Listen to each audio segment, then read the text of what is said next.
Искам да разкажа за своя опит с напитката Прана Дрен на фирмата Пранаром. Хората, които ме познават и моите клиенти, също така знаят, че аз отдавна използвам техните продукти, защото те са абсолютно натурални и притежават много сертификати за качество. Но може би един от най-любимите ми продукти е именно тази напитка, която е създадена за детокс, изчистване на черния дроб и за извеждане на излишната вода от нашия организъм. Т.е. има дрениращо действие.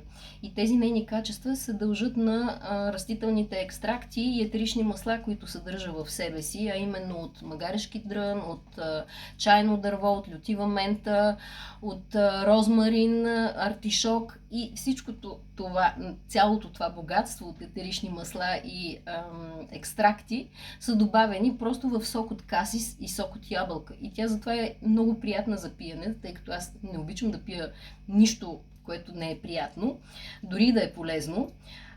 Тази напитка е дозирана за 20 дена. Много лесно се случва дозирането в чашката, която е разграфена. Сутрин трябва да си добавим 25 мл. Ето така. Хоп. И това количество може да се изпие като шотче. Аз лично предпочитам в ето такова количество с вода и става много по-лесно.